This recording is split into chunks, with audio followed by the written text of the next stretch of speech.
it's Dr. Betsy Greenleaf, and we are back with another episode of Body, Mind, Spirit.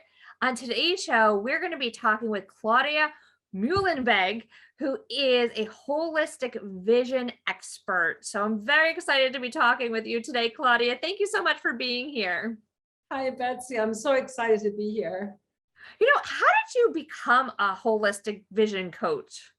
It's like how we usually start these things. We have a problem ourselves, and then we solve that problem. And so I'm no different. I got my first pair of glasses when I was 3 years old, and they really made my life miserable. They helped me see better, but I was teased and bullied. I'm at that age where back in the day, nobody in school had glasses. There was one other kid, and he was like the smart professor, and I was not. And so I was determined. Once I was a little older, I was determined to get rid of them.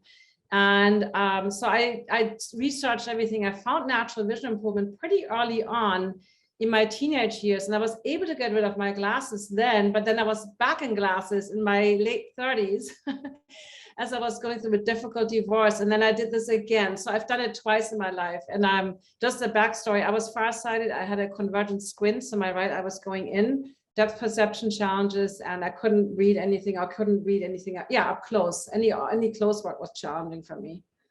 So that's the short version.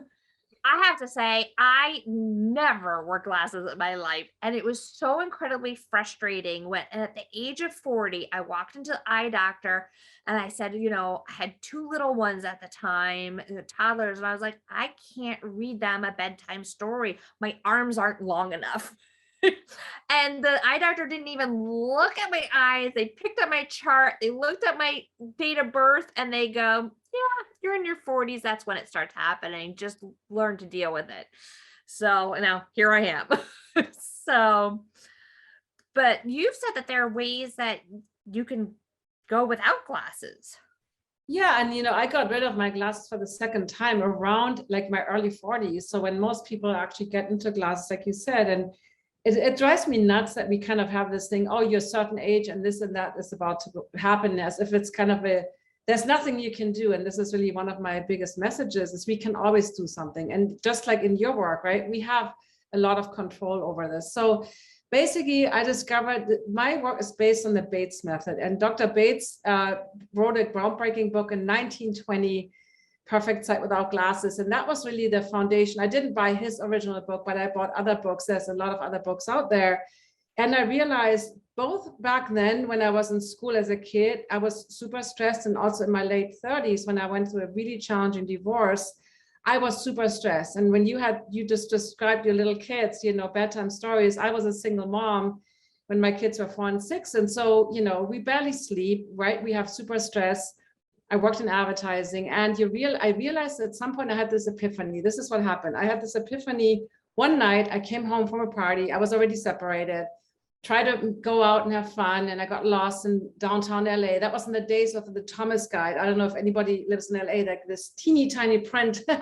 And I got lost and I couldn't read the map and had my glasses on, and I was super frustrated. And I made it home and I took them off, and I realized my vision was so much blurrier than before I put them on. And that's something that I've noticed over the years, but I never really thought about it much. And at that day I was like, this does not feel right. I really need to do this again. I've done it in my teens, in my late teens. I can do it again, even though all the doctors say your early 40s, there's nothing you can do. And then I did find a teacher, actually. So I had studied the books and I kind of practiced some of these things, but I saw temporary results, but not permanent results. And then I hired a teacher. And short story, it's like my yoga teacher, I started yoga, I split from my husband, I started yoga, and like maybe a year into that or 2 years into that, she said, I just came back from Europe, I studied natural vision improvement, I'm looking for students, I'm like, here, sign me up. So and that's how I really got started and got rid of my glasses for good.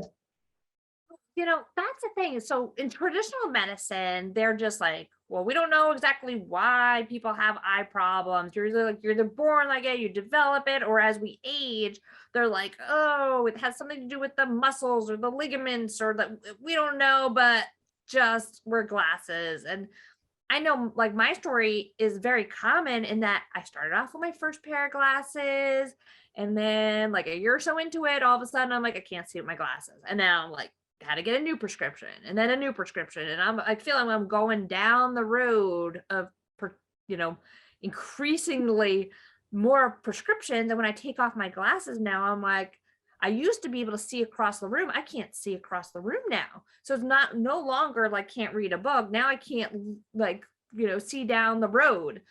And so this is something that I've heard you talk about this before, that like our eyeglasses could actually be making our eyesight worse. Yeah, and you brought up a lot of good points here. So first of all, we see in the brain, right? And the retina is actually part of the brain. So the eyes are like the only part of the brain that actually protrudes outward. And so what drives me nuts, and I always have my little eyeball here, but drives me nuts, the eye doctor says, look at this, this is like your vision, right? But your actual vision, your perception happens in your visual cortex in the brain. And anybody, and I ask your audience right now, you might have noticed that stress, your emotions, the time of the day, all these things influence your eyesight. And you might notice that it varies, right? It's not always the same, because as our central nervous system changes states from like being relaxed to being stressed, our vision also changes. And this is purely physiological aspects of our vision. And whoever found an eye exam relaxing, you're usually sitting there at your worst. Maybe your vision is worse in the afternoon, then you go there like at 4 p.m. Maybe you rush there, you're late, and then you sit in this dark room, and then they're like this or this, and at some point you don't remember anymore. And then you leave with a prescription that's usually, what I find also, is too strong, because you get your new glasses that are super expensive. And then you're like, oh no, this doesn't feel good. And the doctor's like, no, wait, you just get used to that. And I'm like, no, because you're actually, like you said, you're making your vision worse. And the other thing I want to say, like what you just described, you started with reading glasses, and I want to let your audience know that if you do wear readers, which I don't recommend, but it's the cheap readers in the drugstore are not going to make your vision worse faster than the fancy, expensive prescription readers from the eye doctor. But reading glasses, like you said, because you're straining, you're using the glasses give you clarity, so they reward you, right? Even though you're straining and you have bad vision habits, maybe you don't blink, and so you still get clarity. So it's kind of like there's no feedback loop. And then as like you said, before you know it, you need stronger and stronger glasses. And before you know it, your beautiful distance vision that was maybe 2020, maybe 2015, is also downhill. And now you have no clarity at any distance. So one last thing I want to say here is, to me, how have we accepted this as a treatment, something that costs a lot of money and makes our condition worse? It's just mind-boggling to me. Yeah, so so this is all new to me, and it was, you did an amazing speech on this at a conference that we attended not too long ago, and I was just like, wow, like I don't have to live with this. But here's where it's confusing, being in traditional medicine, if they're always telling you, well, this is just the way life is. Like, what are things that people can do to actually change and improve their eyesight?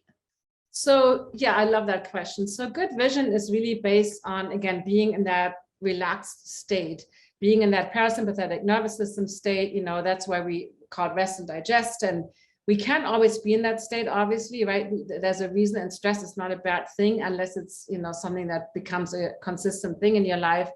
But being relaxed, and habits like blinking, which is, we talked about dry eyes a little bit before, but blinking keeps your eyes lubricated, prevents staring, shifting your attention around, moving your attention from near to far or left or right. Like, we are not meant to stare at one thing for hours at a time.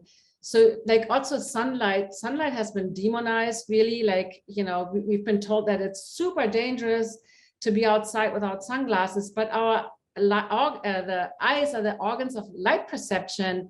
And if you're very light sensitive, and you have the refractive errors is myopia, nearsightedness, astigmatism, farsightedness, right? If just know, like, if you are light sensitive, how can you then see properly if your eyes cannot receive the light rays and properly? So reducing light sensitivity is an important piece of this, and just learning to see in a relaxed, effortless way.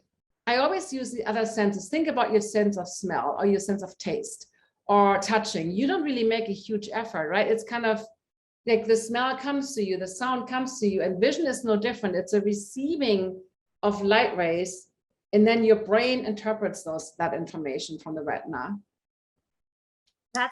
That is really amazing. And that's actually when we think about like holistic things, it seems like everything is affected by stress. So it doesn't totally surprise me, but in some ways it does. I was like, well, I never thought about stress affecting the eyes. But we know that, in modern times, everyone's like kind of go, go, go, and we're being exposed to so many things and our food and our diet, and we're not sleeping, we're not relaxing. I didn't All those things could potentially putting that stress on that body and could be showing up in our eyesight. So Absolutely. And like you said, I have a show too, and I can pretty much bring on any guest because everything affects your eyesight. Like you just said, your sleep, your hormones, your diet, your the toxic exposure, like everything. Our eyes are super sensitive in a way, and a lot of times they find diseases in the eyes before they can show up on any blood test, for instance. yeah. And the another thing that I heard you talk about once is that how contacts actually change the shape of your eyes. Well, there's some contacts that they developed. They're coming out of Ortho K, I think they're called. They are meant to help reshape the cornea so that you basically don't need glasses during the day and then you wear them at night again. So yes, contacts can affect the shape of the cornea. Those are specific contacts. They're not normal contacts. Regular contacts, don't think they really shift the shape of your eyes, but if you have dry eyes, right, and you wear contacts, then I've had lots of clients with corneal scratches contacts have pros and cons. One thing I do want to say about contacts, they do have the advantage of having a wider peripheral field. Sometimes when you wear glasses, there's kind of that tunnel vision effect where you kind of ignore your outer peripheral vision. However, contacts you put them in the morning and you take them out in the evening. Versus glasses, it's easier, and that's what I recommend to all my students, is only wear the strength that you need. Diopters only correct you for one distance, and if you have progressive glasses, they try to mimic that by giving you different strength of diopters in different parts of the lens, but that then leads to kind of then you're basically moving your head in a way to accommodate, and that has its own can of worms. So without going into that rabbit hole, but that connects to astigmatism. There's a connection to posture and astigmatism development that was actually done by an optometrist. So that research is not coming from some kind of underground area. It's really all official research. I have to say that I have progressives, and I have like my readers, but I do find when I wear the progressives, I get more headaches. And now that you say that, it makes sense, because if I'm doing this all the time, I know for myself, I get headaches because of muscle tension in the back of my neck. And if I'm doing this all day long, all I'm going to be doing is keep tightening and clenching those muscles in my neck, which Exactly. therefore lead to the headaches, which I was blaming on the glasses themselves, not the motion that I was doing. So, I mean, it could be both, but just know that posture. So what I've seen, back in the day when I used to work in an office, I saw people at the computer like tilting their chin up kind of. So to look through the lower part of the lens that was meant for near vision, but the computer is near, but the computer is straight ahead, but they would tilt. So, and that itself creates a torque, kind of a torque in the eyes, and that creates astigmatism, which is also uneven muscle tension in your outer eye muscles, which then affects the cornea and makes the cornea uneven. So everything has an effect, right? Everything you do has an effect, a good or bad one. yeah. Oh my God. You have so much great information. We're going to come back after the break and talk more things eyes. 80% of women will develop a pelvic health condition at some point in their lives. There is relief. There is hope. The Pelvic Floor Store, your resource for personal health. And we're back with Claudia Muehlenweg talking about all things eye health.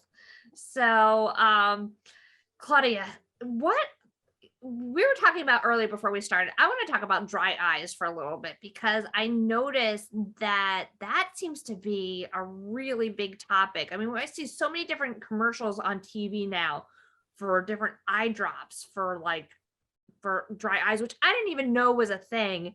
And apparently I actually have dry eyes. I actually came back today before this interview and was at the eye doctor, and they're like, you have dry eyes, and that's why I'm actually have no makeup on today, because my eyes feel just so irritated. But that's something too I've looked up, and they're just like, oh, it's just the kind of a thing that happens when you age, and more so in women. But I wanted to ask you what your opinion was about dry eyes. Yeah, so dry eyes is, like you said, is super common. And one thing I already mentioned is blinking. And a normal eye, a healthy eye, blinks every 2 to 3 seconds. And I know you're blinking a lot, but most people, when you're at the computer, now we're actually looking at each other face to face. And I think when we look at other humans, we automatically blink a little bit more. But when you're at screens, I did studies and found that people only blink every 2 to 3 times per minute. And it only takes about 10 seconds to thin out the tear film.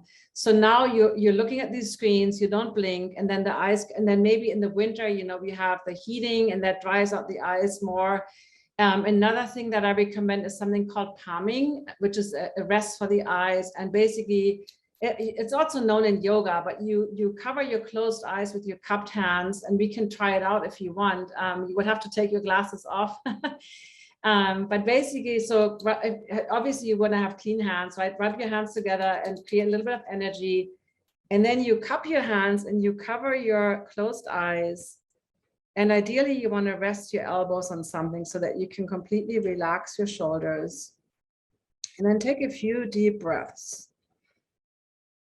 Maybe sigh it out, completely relax. You can bring up a happy memory or a happy place. I like to think of being in nature. And just really feel everything relaxing. Feel your feet flat on the ground, connected. Your breath flowing in and out. And so usually I would stay here a little bit longer, but for the sake of this interview, so if you want to come out of it, you keep your eyes closed, and all you do is you take your hands away, and then you just wait till your eyes have gotten used to the light. And then when you're ready, you do 5 quick blinks, blink, blink, blink, blink, blink. And then I'd like to do 5 gentle squeezes. And then my eyes already feel really lubricated from that little bit. Actually, that's kind of crazy, because just doing that, I was like, this is the best my eyes have felt all day. Yeah. And that was super short, right? I mean, you can do palming a lot longer. So that's a really good remedy. And I've had students that have had LASIK, and the common side effect of LASIK is dry eyes. And they were on prescription eye drops, and we got them to the point where they didn't need any prescription eye drops anymore, which are really expensive. And they also stop your own tear production, because the more artificial tears you give your eyes, right, the less tears. So that's 2 things, blinking and palming. And then omega-3 fatty acids are really important, because the tear film is not just water, there's fats in there, right? So that's important. Then bilberry, there's a few other supplements, but really what I found most successful is the palming and the blinking, and really like noticing that when you're staring, that you're not blinking, and making that a natural habit. So it takes a little while. Initially, you might have to put a sticker on your computer to remind yourself. But eventually, when I try, like for photos, this is my problem. When I photos, I'm always have the eyes closed, or I try to keep them open, and then I look like I'm a deer in a headlight, because I'm forcing my eyes to stay open. So yeah. Oh, that was a really great tip. I love that. So, and then I was thinking too, those of us, and I have to admit, I'm one of those, I do spend hours and hours and hours on my computer every day. And I mean, even they say for productivity, we should be taking breaks every, half hour, 40 minutes, and getting away from the computer just for productivity. But that's a great time to like stop focusing on the computer, look away at something else, and even doing that palming. Exactly. So. And looking away, and I always recommend, I'm spending all day at the computer as well. And I think a lot of us are nowadays. So it's like, we can't really be like, oh, I'm not going to use computers anymore to have great eyesight. But position your computer in front of a window, or make it easy for yourself to look out into the distance and go out into nature when you can. Take like you said, a little break. Maybe, sometimes I walk up and down my driveway just to get out. So yeah, find these little breaks and empower yourself Like, instead of feeling like you have to do this work right now, give yourself these little breaks. Will make such a difference. I always like to think about like what has, as humans, my kids make fun of me because I say human instead of humans. I would say the age, but what we were meant to do. And like you're saying, we weren't meant to be looking at things like so close to our face all day long. We'd be out in nature and looking in the distance. And I'm wondering, are we creating now a nation of people that are destined to have eye problems? Because I think back, like my husband's grandmother, 95 years old, never wore glasses. Yet I see my kids, they're not wearing glasses yet, but I see them, they're on computers, they're on tablets, they're on phones, they're reading books. Everything is like right, like 2 inches from their face. So yeah, you bring up a good point, and I do see that happening. I sometimes quote statistics that we had about, nearsightedness is when you cannot see the distance well, but you can look up close really well. And it was about 25% in the US in the 70s, and same in Southeast Asia, Singapore, China. And in Singapore, it's over 90%, I think 92 or 93% of the youth and children, which is insane because genetics, like you said, they don't go that fast. So the eyes are most relaxed when you look in the distance. That's when the ciliary muscle around the lens is relaxed, the lens itself is flat. And when we look up close, when we converge our eyes, when we kind of cross our eyes, that is a muscular effort for the eyes. It doesn't mean that we can't do it, but we are never meant to be locked into this state for such a long time, without breaks. And you're absolutely right. I think we are creating a world of myopic people, which is already happening at a dramatic, it's an epidemic actually. And the learning and the studying. And when I was little, we were playing outside till the street lights came on, like we did our homework as fast as we could. And then we were outside all day. And nowadays, most kids are just spending all their days.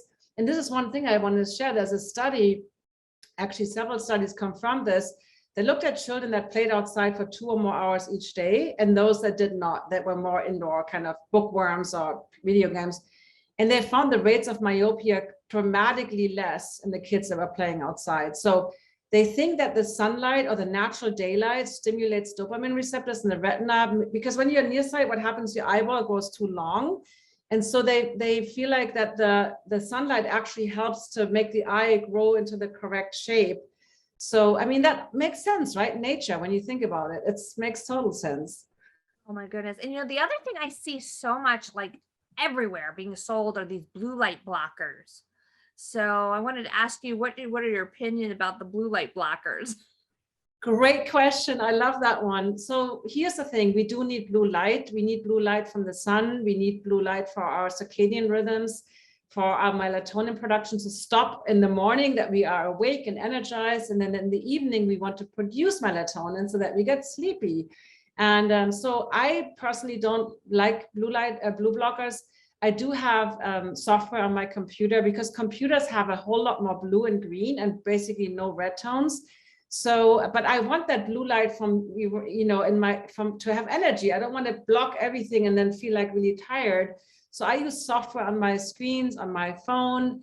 And then in the evening, when I do watch TV sometimes, because my TV screen doesn't have any software like that, then I do use some blue blockers. But otherwise, what I recommend is no blue, no daytime lamps, no like bright lights, like 2 or 3 hours before bedtime.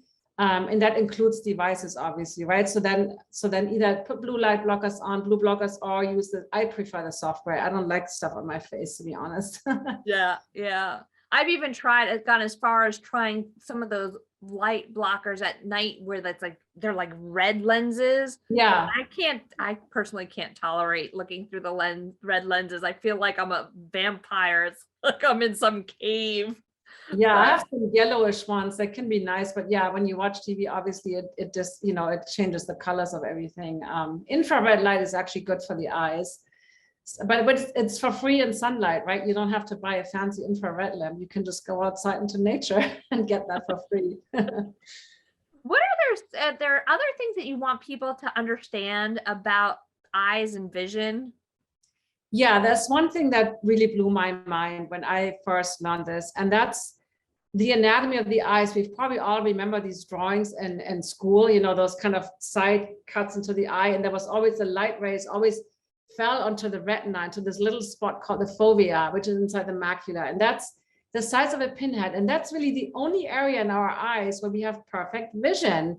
And I always thought, and this is what I see when you have vision problems, you kind of try to see like everything sharp at once, when in reality, like when I look at your right eye, I can see, you know, the rest of you and my other screen in my room, but I can only see like that eye clear. And then I need to shift my attention somewhere else. So knowing that perfect sharp vision is really a teeny tiny spot. And then obviously the near periphery is seen better than the middle and the outer periphery. And we have no color perception in the outer periphery. We only have movement perception. So yeah, if you've ever driven in traffic and you see movement on the side, right? We see cars, but we cannot see the color. Depending on the color and depending on our visual field, it has to be like 80 degrees, whatever, in our visual field for the color to be recognizable, because we have no cone cells in the outer periphery and those are the cells that see color and details. You know, that brings me up a question I wanted to ask about night vision, because that's another thing I've noticed has worsened as I've aged. So that's a great topic. So obviously we have the cone cells, like I said, are the daytime, you know, vision cells that have color vision and clarity. And at night we have the rod cells, and the rod cells only see black and white. That's why at night, you know, we have no color perception. And we do have pretty crappy night vision compared to predators, because we as humans, we never had to hunt at night really without light, or we had the light from the moon. But if there's no light, if you've ever been in a cave, in a really like blackened cave, we can't see anything, no, you know. But that doesn't mean that you cannot improve your night vision. And, you know, Bugs Bunny, you know, with his carrots, and so beta carotene and vitamin A are obviously known as the night vision vitamin. And so rhodopsin is kind of the plant pigment that covers those rod cells, and the precursor is vitamin A, and the precursor to that is beta carotene. So having a good diet is important. And also it takes a little bit of, this is where the sunlight comes in. I used to wear sunglasses religiously, or even on overcast days, and my pupillary reaction was basically the pupillary reactions when your pupils go from bright light, small, you know, dark, they open up, right? And it was very sluggish. And so when traffic came on with it, like it took me too long and it felt like blinding, and then it took too long to adjust to the darkness. So, you know, you want to train your pupils to respond really quickly to light. And that could be one reason with your night vision, but yeah, there's really no reason why that should deteriorate as you get older. That is, you are just a wealth of knowledge. I love it. That is so amazing. I mean, yeah, this is something that I just find absolutely fascinating. I really appreciate it. If there was one thing that you wanted people to try more of, what would that be? I think I want people to try to give this natural vision improvement a chance, and not just be like, oh, let me show the science, whatever, because that's why I always say, see for yourself. Don't believe me, don't believe Betsy, don't believe anybody, but just see for yourself. Try the palming, see if your eyes feel more lubricated and refreshed, and maybe a little bit, maybe your vision is a little bit more clear. And notice, the other thing is, notice that your vision varies, right? Like that your vision is not always exactly the same. And once you know that, you're like, hold on, what are they measuring, right? Like if this is, that to me, that opened up all these questions when I noticed that my vision varies. And yeah, and that you can it's up to you to influence how well you see.